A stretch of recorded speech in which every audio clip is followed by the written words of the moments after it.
Now, the Three Martini Lunch with Greg Corombos and Jim Geraghty. And welcome, everyone, to the Tuesday edition of the Three Martini Lunch, along with Jim Geraghty of National Review, also the author of Between Two Scorpions. I'm Greg Corombos of Radio America. We're glad you're with us today. A quick reminder, if you like us on iTunes, please leave us a nice review. That definitely helps us out. And also, if you have one of those home devices, Alexa, Google Home, things like that, all you have to do is say, play Three Martini Lunch podcast, and it'll do that for you. And that helps us out, too. And so that's good. And we're also brought to you today by NetSuite by Oracle, netsuite.com/martini. And we'll talk much more about that in just a moment. Jim, yesterday's three good martinis were so delicious. We've decided to do it again. I think you and I are slightly addicted to good martinis already. Yeah, this way. This is, we're going to try to keep this going. News cycle, help us out. So far, so good. I'm a little leery about how long we can keep this going, but let's start with our first good martini.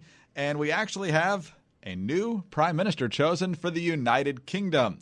Yes, we've known for weeks now that Theresa May was on her way out. She couldn't get the Brexit deal done. And parliamentary elections aren't for another couple of years, so whoever the party chose will be the next prime minister for the next couple of years. The front runner all along was Boris Johnson, the former mayor of London, also a member of the cabinet under Theresa May. And so he wins in a convincing victory over Jeremy Hunt. He actually takes over tomorrow as prime minister. That's a pretty quick transition. And here is a clip from his comments to his fellow Tories on Tuesday. And I think that we know that we can do it, and that the people of this country are trusting in us to do it, and we know that we will do it. And we know the mantra of the campaign that has just gone by. In case you've forgotten it, you probably have. It's always a couple of, it is deliver Brexit, unite the country, and defeat Jeremy Corbyn. So, Jim, there you have it. Getting Brexit done is a high priority. You have to wonder whether Boris Johnson might just allow the clean Brexit to happen if a deal can't get done. It certainly seems that way. But the Brits are pretty much spinning their wheels here until this gets done. So the fact that they've got a fresh start on this is a very good thing. Yeah, if people want to say, oh, Jim and Greg are cheating a bit by, stretching the definition of a good martini, let's characterize this one as a cautiously optimistic martini. Boris Johnson, if you followed UK politics at all, is probably not an unfamiliar name. He is, former mayor of London, was very active in the Telegraph, Spectator, right of center British magazines and newspapers that I pick up every now and then. There was some talk that he had dithered on Brexit, that he had gone back and forth about it, but he had generally been a Eurosceptic all those years that he was covering the EU. And the British seemed to find him absolutely charming. Now, look, I don't know whether Boris Johnson is going to be a phenomenally successful prime minister for the United Kingdom. I do think it's safe to say that Theresa May had tried every possible option, could not get the votes in Parliament for any of those options, and it was time for a change. I think the other thing which is worth noting is that if they can't work out a deal with the EU, Boris Johnson, my suspicion is he will go forward, with the hard exit, so to speak. They will go through with the full divorce. And it may be messy and tumultuous over there. But here's the thing. If for some reason Boris Johnson is the guy who says we can't make Brexit work, then it means Brexit is unworkable. That if you're a fan of Brexit, getting Boris Johnson in there is probably the best shot you've got. And it's one of those things, only Nixon could go to China. If Boris Johnson comes back and says, look, if we go forward with this, this is really going to hurt our economy. We don't want to go forward with this. One, I think you'd have the pull to actually steer the numbers in the opposite direction. But two, this is a guy who seems pretty committed to it. This is not Theresa May. This is not David Cameron saying, I can't lead this party anymore because I myself do not support this. He's in it. Probably the most optimistic observation of this came from my colleague, Jay Nordlinger, who pointed out that, look, people have been talking about the possibility of Boris Johnson to be prime minister for a really long time, pretty much since the end of the parliament. People may remember him being mayor of London when they were having the Olympics and things like that. He has this larger-than-life personality. This is more or less the job he's been spending his whole life preparing for. And in that case, he will not want to fail. So it's probably safe to say that Boris Johnson is going to throw himself into this. I think it's safe to say the plate is full between the British flag tanker being captured, variety of other national security implications over there for the UK. He may be the right guy in the right time. If he's not, we're probably going to figure it out pretty fast. But for now, good luck to you, Boris Johnson. Stormy seas ahead. They are. But how great are the Trump-Boris Johnson press conferences going to be? Oh, my goodness. This is like the one guy who probably could go toe-to-toe with Trump in saying utterly unpredictable, oh, my God, can you believe he said that type comments over and over again. All right, Jim, we know what the numbers are in the race for prime minister within the Conservative Party. And when it comes to your business, knowing the numbers is really important as well, because if you don't know your numbers, you simply don't know your business. But the problem that growing businesses have that keeps them from knowing their numbers is their hodgepodge of business systems. They have one system for accounting, another for sales, another for inventory, and so on. It's just a big, inefficient mess, taking up too much time and too many resources. And that hurts the bottom line. Introducing NetSuite by Oracle, the business management software that handles every aspect of your business in an easy-to-use cloud platform, giving you the visibility and control that you need to grow. With NetSuite, you save time, money, and unneeded headaches by managing sales, finance and accounting, orders, and human resources instantly, right from your desktop or phone. That's why NetSuite is the world's #1 cloud business system. Thousands of the best-known brands and fastest-growing companies use NetSuite to manage their business, and now it's available to you. And right now, NetSuite is offering you valuable insights with a free guide, 7 key strategies to grow your profits. You can get it at netsuite.com/martini. That's netsuite.com/martini to download your free guide, 7 key strategies to grow your profits. netsuite.com/martini. All right, Jim, let's move to our second good martini now. And it's not often that we have Democratic committee chairman as the good martini, but that's where we are today with Richard Neal of Massachusetts. This is from NBC News. New York Governor Andrew Cuomo recently signed into law legislation designed to make it easier for Congress to obtain President Donald Trump's state tax returns. So far, the only Democrat able to use the law wants nothing to do with it. It's just one of a series of decisions that have landed House Ways and Means Chairman Richard Neal, Democrat Massachusetts, in hot water with those on the left who feel the longtime lawmaker hasn't done nearly enough to obtain the president's tax returns. In a sign of progressives' anger, a Democrat on Monday announced that he will take on Neal, a moderate who has been in office since 1989, in next year's primary. It's Holyoke, Massachusetts Mayor Alex Morse who says there's an urgency to this moment in Massachusetts' 1st District and our country. And that urgency is not matched by our current representative in Congress. We need new leadership that understands that we can no longer settle for small, incremental, and compromising progress. We need to be on offense. So we also have the liberal resistance group Stand Up America demanding that Neal seek the president's state returns, saying that, quote, any further delay is an injustice to the American people. In aid to a Democratic member of the House Ways and Means Committee told NBC News, quote, that there has been widespread frustration from members of the committee at how slowly this process has worked. So what flimsy, ridiculous reason does Neal have for not doing this? According to the story, Neal says he won't request the state returns by using the New York law because he believes doing so would harm his efforts at obtaining Trump's federal filings through the lawsuit, which would be tied up in the courts for years. Right now, the Democrats in Congress are suing for the federal returns. Neal told Bloomberg News that he thought requesting the state returns would boost the Trump administration's argument that Congress only wants them for political reasons and that as chairman, he does not have jurisdiction over New York taxes, which is kind of important here. Jim, so what do you make of Democratic infighting on yet another front? Yeah, first of all, remember when Democrats took the House and this was going to change everything on Capitol Hill? And this was going to be the dark days for the Trump administration, and they were to be hunkered down in a bunker and subpoenas would be flying. Does it feel really, all that different? They just did a budget deal. We didn't really like it. It's full of spending, but this means they won't have a government shutdown. It doesn't feel like an enormously different presidency. Particularly, my suspicion is if you're a progressive activist, you're probably deeply disappointed with the House Democrats. And this is a situation in which I'm going to be very specific about this. I think it's a good idea for presidential candidates to release their tax returns.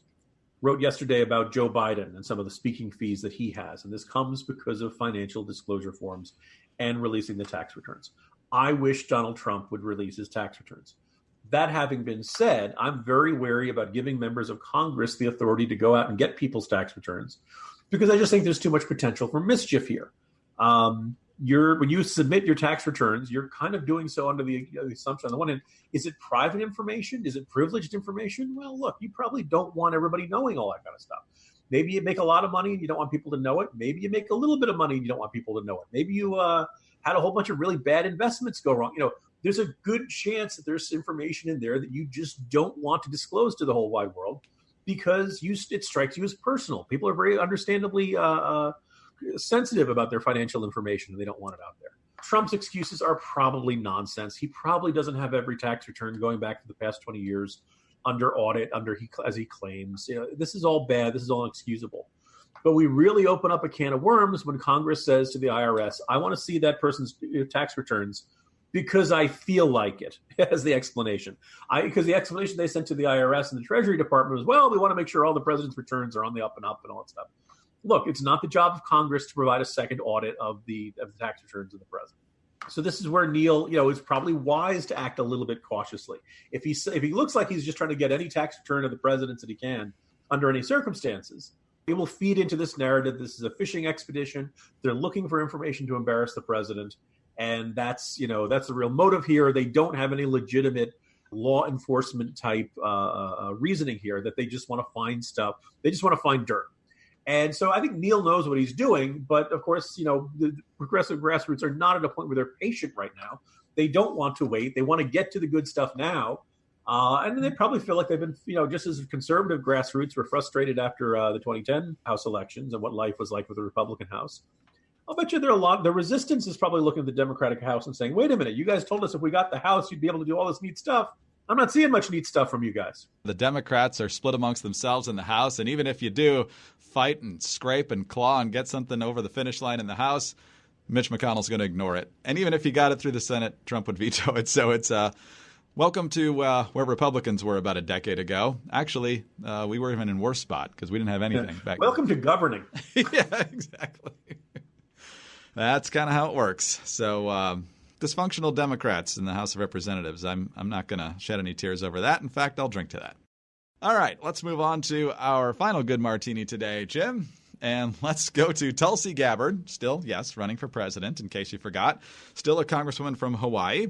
She was a guest on the Outkick the Coverage show with Clay Travis on Tuesday. I find that entertaining in and of itself, that the presidential candidates are spending time there, but they're trying to reach the broadest audience possible. And while there, the Free Beacon reports, Gabbard argued that Senator Kamala Harris is not qualified to serve as a commander-in-chief. One of the things that I'm most concerned with is Kamala Harris is not qualified to serve as commander-in-chief, and I can say this from a personal perspective as a soldier. She's got no background or experience in foreign policy, and she lacks the temperament that is necessary for a commander-in-chief. I've seen the cost of war firsthand. I've experienced the consequences of what happens when we have presidents, as we have, from both political parties in the White House who lack experience, who lack that foreign policy understanding, who therefore fall under the influence of the foreign policy establishment, the military-industrial complex. This is what's so dangerous. Not only a shot at Kamala Harris, I'm sure it was a shot at George W. Bush, but it's clearly a shot at Obama, too. So this will make the Democrats real happy, Jim. Yeah, so actually, in that circumstance, I'd really love to ask Tulsi Gabbard, who was the last president you liked? I mean, she's probably not saying George H.W. Bush, New World Order, all that kind of. I mean, here's the thing. Once you get into the military-industrial complex talk, I realize there's a lot of Pentagon waste. There's a lot of people who question whether we need to have troops in as many countries as we do, et cetera. And just unfortunately, the phrase military-industrial complex, people who begin conversations with that usually end up talking about fluoride in the water by the end of the conversation, or contrails or something like that. But it is kind of interesting here in that I think, first of all, I think that Tulsi Gabbard soundbite probably will end up in some Trump ad if Kamala Harris is the nominee. I think the fact that Gabbard is taking shots at her indicates that there are a decent number of these challengers and asterisk level candidates who realize, wait a second, plenty of people are hitting Biden, plenty of people are hitting Sanders. Harris is up there. We're probably up there with Warren. And if you want to take a shot at her, I think everybody figures that with Warren, Pocahontas and the fake claim of Native American ancestry, that's the kill shot once you get to a one-on-one stage, right? You don't bring that up until you have to. Once it's down to the two of you, you just hammer this with us. You can't say, look, we can't put her up against Trump because you can point out that she was a woman of color at Harvard. All right. So I think probably people realize, wait a minute, Kamala Harris is the one you got to take some shots at. And my suspicion is that, Tulsi Gabbard's going to play the veteran card on every one of these folks. I don't know how much traction she's going to get for it. What I do think is kind of interesting, she talks about Kamala Harris has already had a couple of moments where she said, let's get rid of private insurance. And then she said, well, maybe not. She went after Biden on busing, but she herself doesn't actually think that we should bring back federal busing. She says that we can fund all the stuff she wants to do and cut taxes on the middle class. And apparently even Bernie Sanders is saying, come on, that's a rainbows and unicorns type answer for the finances of this. The argument against Kamala Harris that strikes me as most effective, that's taking shape as this primary forms, Kamala Harris will say whatever it takes to get you to applaud. If this is what's going to sound great on the debate stage, then she'll do it and she'll get that, get that. But when you say to her, does that mean then that you believe Biden was wrong to oppose busing and you want to bring it back? No, I don't want to say that. So you do want to get rid of, she's already flip-flopped twice on the issue of getting rid of private insurance. This is a person who has, and she may be taking lessons from Barack Obama, insisting that we weren't going to need an individual mandate when he's running against Hillary Clinton, and then saying, oh, never mind, yes, you do. Trump saying we were going to, completely eliminate the debt, but also we were going to touch entitlements. Look, the American electorate is not great at making candidates stick to reality, to stick to the realm of the possible and the financially plausible when making their projections and putting together their economic plans and things like that. If you're a Democrat, you got to hammer on this now. But even if you don't, right, my suspicion is you'll probably end up seeing some variation of this in the general election. But it's kind of interesting. I think Tulsi Gabbard's comments here are sort of like the starter's pistol for everybody starting to turn around and say, hey, time to start. It's Kamala Harris's moment to be put through the ringer. Yeah, I like that. It kind of reminds me of 2012 with the Republicans. Everybody had their turn, and then everybody got pounded back, and ultimately Romney emerged. I don't know if Joe Biden is playing the role of Mitt Romney this time, or there even is a Mitt Romney equivalent in this race, but we will find out. Kamala Harris and Joe Biden Part 2 coming up in about a week. Jim, fun to be with you as always. I don't know if we can get 3 good ones tomorrow, but hey, boys can dream. Keep it up. It's almost Friday, right, Greg? Getting there. Jim Geraghty of National Review. I'm Greg Corombos of Radio America. Thanks for being with us today. And be sure to visit our good friends over at NetSuite. Again, that's netsuite.com/martini. And get your free guide, 7 Key Strategies to Grow Your Profits. And tune in again Wednesday for the next 3 Martini Lunch.